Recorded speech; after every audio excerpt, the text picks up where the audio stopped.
అత్యుత్తమ ప్లేస్మెంట్స్ తో ఎంఎన్సీ కంపెనీలలో ఉద్యోగమే లక్ష్యమా? ఇంజనీరింగ్ చదవాలనే మీ పిల్లల కలని కేజీ రెడ్డి కాలేజ్ తో నిజం చేసుకోండి. హాయ్ హలో నమస్తే, welcome back to iDream media. ఈ రోజు మనతో పాటు ఉన్నారు అంతర్జాతీయ న్యాయవాది యుఎస్ నుంచి కావేటి శ్రీనివాసరావు గారు ఫ్రమ్ కావేటిలా. సార్తో మాట్లాడుతూ ముఖ్యంగా ఏదైతే H1B ఫీ $100,000 ఉందో దాన్ని వెనక్కి తీసుకున్న ట్రంప్, ఈ విషయం గురించి అప్డేట్ తెలుసుకుందాం. నమస్కారం సార్. నమస్కారం. మొన్నటి వరకు ట్రంప్ అందరినీ భయపెట్టాడు, ముఖ్యంగా ఇండియన్ స్టూడెంట్స్ అలాగే ఇండియన్ పేరెంట్స్ చాలా భయపడ్డారు. H1B ఫీ ఏదైతే ఉందో $100,000, ఒక మిడిల్ క్లాస్ మ్యాన్ ఇంకా అమెరికాలో ఆశలు వదిలేసుకోవాలని ఫిక్స్ అయిన రోజులు అవన్నీ కూడా. సో వినూత్నంగా ఇప్పుడు వెనక్కి తీసుకున్నారు ఆ ఇష్యూని. సో ఎందుకు వెనక్కి తీసుకున్నారు, దానికి గల కారణాలు ఏవై ఉంటారు, ఇది ఎంతకాలం ఆయన ఈ డెసిషన్ మీద నిలబడే ఛాన్స్ ఉందంటారు?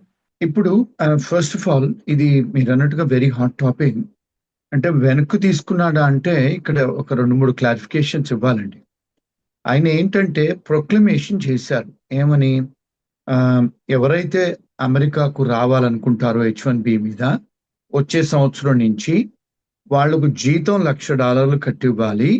రెండోది గవర్నమెంట్ ఫీజులు ఉంటాయి యథావిధిగా USCISవి. కానీ ఎవరైతే కంట్రీ లోపలికి వస్తారో రావాలనుకుంటారో వాళ్ళని సర్చార్జ్ లాగా పోర్ట్ ఆఫ్ ఎంట్రీ ముందు $1,00,000 కడితేనే లోపల రావాలని ఒక ప్రొక్లమేషన్ ఇచ్చారు. అంటే అంటే ప్రొక్లమేషన్ అంటే ఒక కింగ్ లాగా, అంటే ఒక మొనార్కీ లాగా, ఒక రాజు లాగా ఇచ్చేశారు ఆయన. అంటే రాజ్యాంగ విరుద్ధం అని అనుకోవచ్చు, కానీ ఇచ్చేశారు. ఇస్తే ఏమైంది? చాలా హ్యావక్. అంటే మరి పెద్ద కంపెనీలను సంప్రదించి నేను ఇచ్చాను, చిన్న కంపెనీలు అంటే సంప్రదించలేదు అని, అంటే పెద్ద కంపెనీలు ఒప్పుకున్నారు అని చెప్పి అన్నారు. కానీ ఎక్కడా కూడా వాళ్ళు పెద్ద కంపెనీ వాళ్ళు ఒప్పుకున్న దాఖలాలు లేవు, కనపడలేదు. రెండోది ఏంటంటే ఇక్కడ ఏంటంటే చాలా మంది కేసులు వేశారు. ఏది మన చేంబర్ ఆఫ్ కామర్స్ వాళ్ళు, చాలా మంది ఆర్గనైజేషన్స్ కేసులు వేశారు ఆయన మీద. అంటే ఆయన తీసుకొచ్చిన ప్రొక్లమేషన్. ఇక్కడ మన వ్యూవర్స్ కి ఒక 2 విషయాలు తెలుసుకోవాల్సింది ఏంటంటే, ఇలాంటి చేయొచ్చా, ఇలాంటి వెసులుబాటు తనకుందా అంటే అమెరికన్ రాజ్యాంగం ప్రకారము ఒకవేళ మీరు ఇమిగ్రేషన్ కి సంబంధించిన ఎలాంటి ఫీజులు కలెక్ట్ చేయాలన్నా అప్పర్ హౌస్ లో లోవర్ హౌస్ లో లా పాస్ చేయాలి. అంటే ఏంటి? ఇప్పుడు మన దగ్గర పార్లమెంట్ ఉంది, మనకు లోక్సభ రాజ్యసభ లాగా ఇక్కడ కూడా సెనేట్ కాంగ్రెస్ అని ఉంటది. అందులో లా పాస్ చేస్తే అంటే మెజారిటీ అయ్యి బిల్లు పెట్టి ఆమోదం పెట్టి అది లా జరిగినప్పుడే అది కలెక్ట్ చేయొచ్చు ఆయన. కానీ ఆయన ఇష్టానుసారంగా $1,00,000 అని చెప్పి వేశారు. ఇప్పుడు ఏమైంది? కోర్టు మెట్లు ఎక్కారు చాలా మంది. ఎక్కితే ఏమైంది? ఇప్పుడు క్లారిఫికేషన్ ఏమిచ్చారు? ఇది వచ్చే సంవత్సరం నుంచి అప్లికబుల్ అవుద్ది. ఎవరైతే మొదటిసారి H1 వేసుకొని అమెరికాకు వస్తారో వాళ్ళకి అప్లికబుల్ అవుద్ది.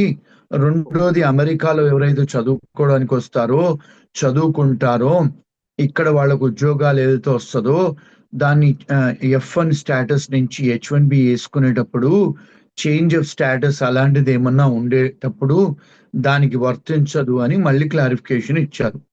అంటే ఇక్కడ ఏంటి అంటే పరిస్థితి, అంటే ఇప్పుడు వచ్చిన స్టూడెంట్స్ ఇక్కడ ఉన్న వాళ్ళకి ఏమన్నా భయపడాల్సిన అవసరమా? భయపడాల్సిన అవసరం లేదు. వాళ్ళకి ఎవరైనా కంపెనీ వాళ్ళు H1 ఫైల్ చేస్తే వచ్చే సంవత్సరం కోటాలో టెన్షన్ పడాల్సిన అవసరం లేదు.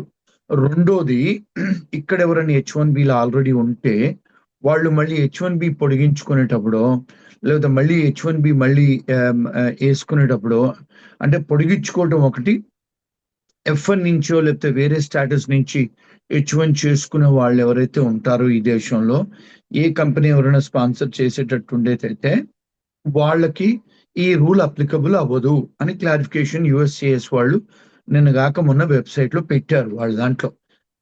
ఇంకోటి ఏంటంటే అసలు ఈ $1,00,000 వసూలు చేయొచ్చా అన్న దానికి ఇంకా కోర్ట్స్ డిసిషన్ తీసుకోలేదు. ఎందుకంటే అది బర్డెన్ అవుతుంది కంపెనీస్ మీద. అట్లా $1,00,000 పెడితే ఇప్పుడు సరే మన ఇండియన్స్ చాలా మంది IT ప్రొఫెషన్ లో ఉన్నారు, 72% మన వాళ్ళే ఉన్నారు. మరి వాళ్ళకి ఇది ఎఫెక్ట్ అవుతుంది ఈ రూలు. ఇది ఒక మనకే కాదు, ప్రపంచవ్యాప్తంగా ఎవరు చేసుకోవాలన్నా రూల్ అప్లికబుల్ అవుతాయి. సో అది ఇంకా కోర్టులలో ఉంది, తేలలేదు.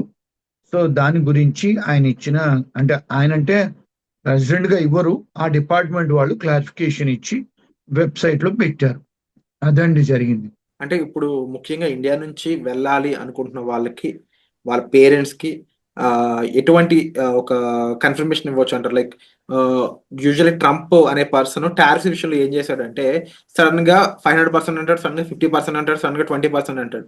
ఇప్పుడు ఈ విషయాన్ని కూడా అలాగే మార్పులు, చేర్పులు చేస్తే, ఎందుకంటే Trump is very innovatable and అలా సర్ప్రైజింగ్ యాక్షన్ తీసుకుంటా ఉంటున్నాడు. ఇప్పుడు ఈ ఫీజ్ విషయంలో కూడా మళ్ళీ సర్ప్రైజింగ్ యాక్షన్ ఏమైనా తీసుకునే ఛాన్స్ ఉందా? లేదా ఇది కొంచెం కమిట్మెంట్‌తో కూడుకున్న నిర్ణయంగా చూడొచ్చంటారా? ఇప్పుడు వాళ్ళు ఆల్రెడీ క్లారిఫికేషన్ ఇచ్చేశారు. ఒక్కసారి చేసిన తర్వాత మళ్ళీ వెనక్కి పోయేది ఉండదు.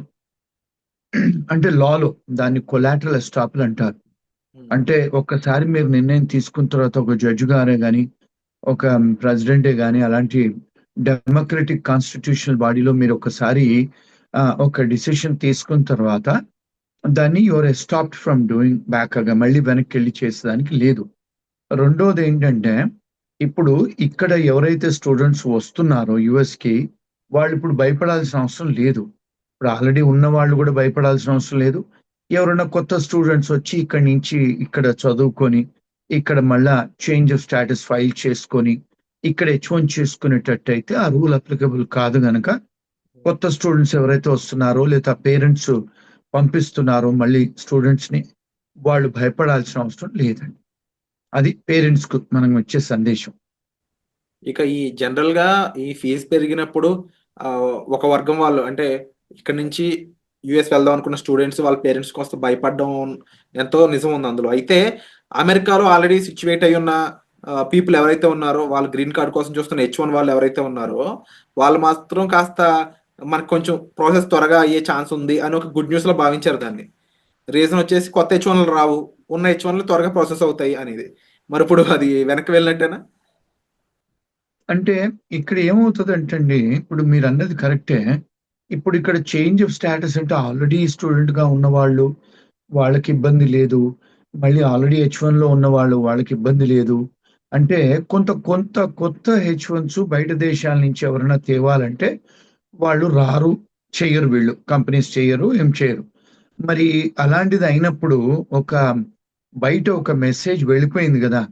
ప్రపంచానికి టెక్నాలజీ వర్కర్స్‌కు అంత ఇది లేదు అక్కడ. లూక్రేటివ్‌గా ఉండదు. ఎందుకంటే ఆల్రెడీ 20 ఏళ్ళు, 18 ఏళ్ళు వెయిట్ చేస్తున్నారు హెచ్-1బీ. మనకు I-140 అప్రూవ్ అయిన వాళ్ళు వెయిట్ చేయాలంటే 18, 20 సంవత్సరాలు వెయిట్ చేస్తున్నారు. మరి ఇప్పుడు కొత్త వాళ్ళు ఆబ్వియస్‌లీ రారు. మూడోది ఏంటంటే ఇప్పుడు ఇక్కడ ఉన్న ఎంఎస్ చేసిన ఆళ్ళకి కూడా ఉద్యోగాలు ఈ సంవత్సరం, పోయిన సంవత్సరం నుంచి చాలా టైట్‌గా ఉంది. సో, చాలా మంది ఇప్పుడు చాలా కంపెనీస్ కూడా క్లోజ్ అవుతున్నాయి. ఎందుకంటే ఇప్పుడు ఐటీ కంపెనీస్ అందులో 70-80% ఐటీ కంపెనీస్ మన దేశీయులవే ఉన్నాయి.